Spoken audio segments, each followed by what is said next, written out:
Dans la famille Jurassic qui nous tétanise les tympans depuis 25 ans, ce nouvel opus occupe la 5e place.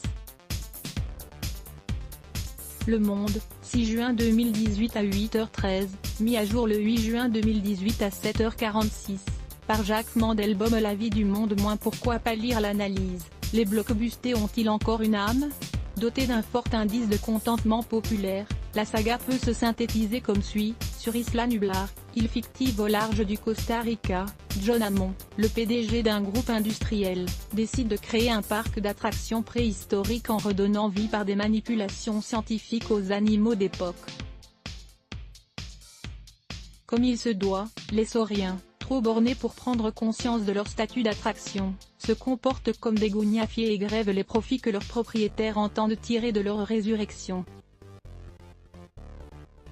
Vertu de pure façade, puisque, en vérité, c'est le contraire, plus les dinosaures saccagent les infrastructures commerciales et plus ils dévorent de capitalistes véreux et autres savants fous à leur solde, mieux les films se portent. Les choses se gâtent dès que Spielberg se retire de la réalisation. Du moins la saga en ses débuts peut-elle se prévaloir, sous le couvert d'une réflexion philosophique, l'homme peut-il s'en danger? Asservir la nature? Déjà de circonstances à l'époque de King Kong, 1933, d'un esprit carnassier mais bon enfant, de personnages un peu travaillés et d'avancées technologiques majeures dans les effets spéciaux. Les choses se gâtent dès que Spielberg se retire de la réalisation.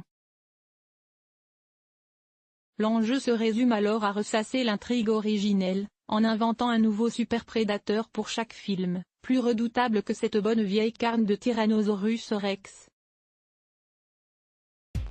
Ce fut le cas du Spinosaurus dans le 3e volume, puis de l'hybride génétique Indominus Rex dans le 4e.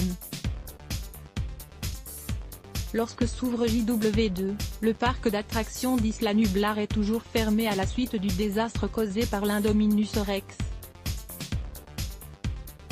Une autre catastrophe pointe à l'horizon, avec l'entrée en activité d'un volcan qui menace d'exterminer la faune préhistorique locale.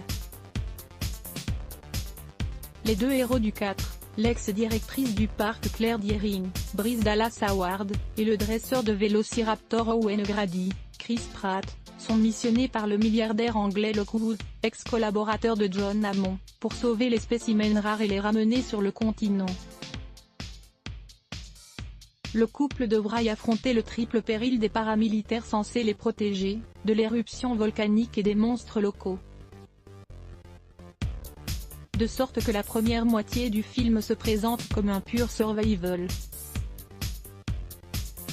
Sur le continent, Gill, conseiller de Lockwood et âme damnée de ce film, travaille avec le Dr Who à l'élaboration du nouveau monstre, mélange d'Indominus et de Vélociraptor et arme fatale, baptisé Indoraptor,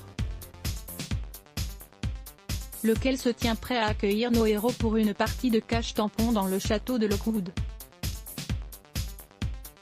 L'Espagnol Juan Antonio Bayona, l'Orfina, signe cet opus qui remplit à satiété son office spectaculaire, sans y laisser hélas le moindre gage d'esprit. Film américain de Juan Antonio Bayona. Avec Chris Pratt, Bryce Dallas Howard, Jeff Goldblum, 2h09.